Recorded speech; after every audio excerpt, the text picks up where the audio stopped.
Halo,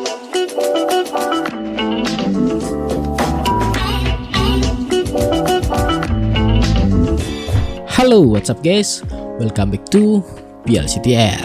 Nah, untuk episode kali ini saya mau nge-review satu buah sound card dari Tavware ya. Tepatnya adalah sound card V8S. Nah, jadi untuk sound card ini tuh berkisar harganya 150 sampai 200 ribuan, dan saya akan melihat apa aja sih fitur-fitur yang ada di dalam sound card ini. Dan sebenarnya saya sudah punya sound card ini cukup lumayan lama, tapi di sini saya jarang menggunakannya, dan di sini saya baru akan nge-review sound card yang satu ini. So, jadi buat kalian yang penasaran apa aja sih fitur-fitur yang ada di dalam sound card ini, jangan kemana-mana, tetap stay tune di channel ini dan langsung aja kita ke reviewnya.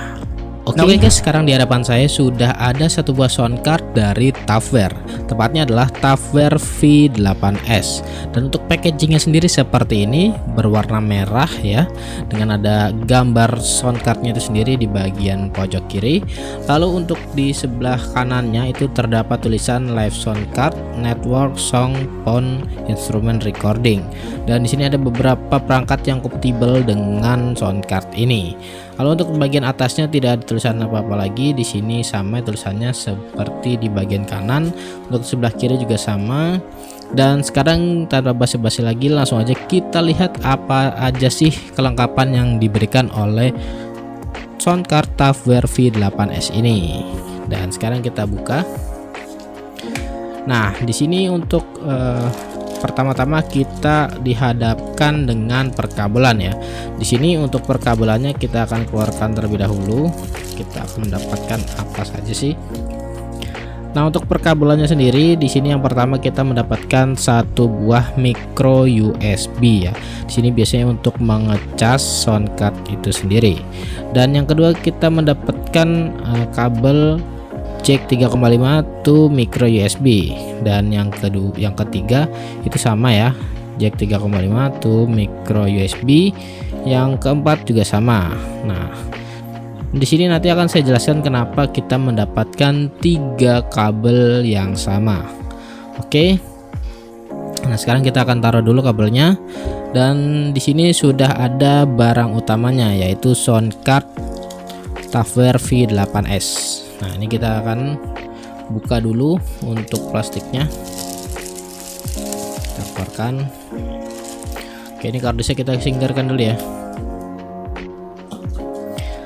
Nah, sekarang untuk sound cardnya sudah terbuka ya. Nah, di sini untuk bagian desain sound cardnya seperti ini, dan untuk pertama-tama kita akan bahas bagian atasnya dulu ya. Di sini bagian lubang-lubang yang ada di sound card ini. Jadi di sini ada lubang Live 1, Live 2, instrumen, charging, earphone speaker, headset, condenser mic, dynamic mic ya. Dan di sini akan saya jelaskan satu persatu. Untuk Live 1 dan Live 2 itu fungsinya sama, yaitu untuk menyalurkan atau merekam ya, untuk jalur merekam dari sound card ini menuju ke handphone ya. Jadi di sini kita menggunakan dua buah kabel jack 3,5 to micro USB untuk menghubungkan lubang yang Live 1 dan Live 2. Jadi di sini kita bisa menggunakan dua handphone sekaligus ya untuk merekam ya. Seperti itu. Dan untuk yang satunya itu untuk yang instrumen, kita mendapatkan satu buah lagi. Nah, ini nanti bisa digunakan untuk kita colokkan ke alat instrumen kita. Misalkan kita memiliki gitar atau alat instrumen lain, kita bisa colokkan yang memiliki jack 3,5 seperti ini. Nah, lalu untuk bagian charging kita gunakan kabel yang micro USB ini ya, yang tadi saya bilang. Dan selain untuk mengecas, lubang ini itu berguna untuk mengkoneksikan sound card ini ke laptop atau PC. Jadi misalkan kalian ingin menggunakan sound card ini di laptop atau PC, kalian bisa gunakan kabel charger ini ya. Nah, seperti itu. Lalu untuk earphone speaker dan headset itu fungsinya sama. Ini untuk memonitoring suara yang dihasilkan dari sound card ini ke headphone atau headset kita seperti itu. Dan di sini ada condenser mic dan dynamic mic. Jadi untuk condenser mic itu untuk mic condenser yang menggunakan jack 3,5, dan di sini mikrofon yang menggunakan jack yang besar, yaitu jack ukuran berapa saya lupa. Pokoknya ini ukuran yang besar itu. Jadi kalian bisa coba tancapkan di sini. Nah, sekarang kita akan beralih ke bagian depannya ya, atau bagian utamanya di sini. Nah, di sini di bagian utamanya terdapat beberapa tombol dan knob ya, seperti ini. Untuk knob yang pertama di sini ada knob mic ya. Jadi apabila kalian ingin melakukan perekaman, ini usahakan kalian bisa maksimalkan untuk mikrofonnya supaya suara yang dihasilkan dari mikrofonnya itu tidak pelan ya, tidak pelan. Jadi kalian bisa pentokkan aja ketika ingin merekam supaya bisa memaksimalkan suara yang dihasilkan dari mikrofon. Dan untuk di sebelah kanannya di sini terdapat echo. Jadi ketika kalian ingin melakukan perekaman untuk cover lagu atau yang lain untuk bernyanyi, kalian bisa atur echo-nya dan kalian bisa sesuaikan sendiri sesuai kebutuhan kalian seperti itu ya. Dan untuk bagian bawahnya di sini ada treble ya. Treble di sini untuk mengatur suara kalian, treble suara kalian. Dan untuk bassnya di sini sama ya. Di sini untuk mengatur suara bass kalian. Dan bagian tengahnya di sini ada record ya.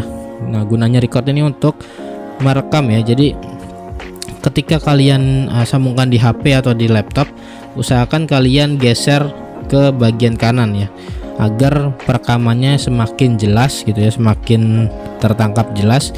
Bila kalian geser ke kiri, itu akan suara perekamannya akan semakin kecil ya. Jadi tidak hanya mikrofonnya saja yang diatur, kalian juga harus mengatur ini ya untuk memperbesar suara perekaman. Nah, lalu untuk bagian musik, nah di sini apabila soundcard kalian dihubungkan menggunakan alat instrumen seperti gitar atau yang lainnya, kalian bisa atur di sini ya, di bagian musik ini. Jadi nanti akan kalian bisa atur seberapa besar kecilnya suara yang akan masuk ke dalam soundcard ini. Dan untuk bagian monitoring di sini seperti namanya ya, untuk memonitor suara yang kita keluarkan dari mikrofon agar bisa kita dengar di headphone atau headset gitu.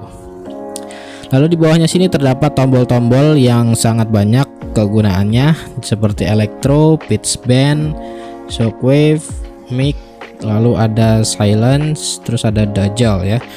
Dan ini ada untuk efek-efeknya di sini juga banyak ya. Jadi di sini banyak efek-efek yang bisa kalian gunakan, namun ini tidak bisa di custom ya. Jadi ini sudah bawaan dari sananya, dari soundcardnya.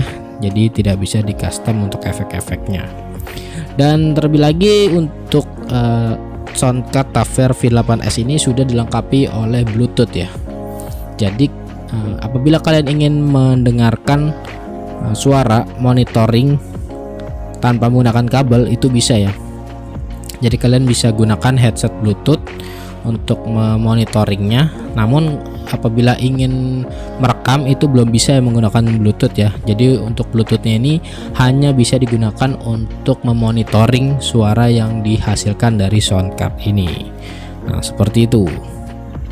Nah, jadi buat kalian yang pengen tahu gimana sih nanti untuk suara yang dihasilkan dari soundcard TAFR V8S, kalian bisa nantikan video berikutnya ya. Jadi di sana nanti akan saya buat video komparasi soundcard V8S versus soundcard 20 ribuan. Jadi ini soundcard kisaran harga 200 ribuan, 150 sampai 200 ribuan, dan kita akan versuskan soundcard ini dengan soundcard 20 ribuan. Apakah suaranya akan berbanding jauh atau malah kalah ya, atau malah kalah untuk soundcard ini? Kita akan lihat aja nanti ya di video berikutnya.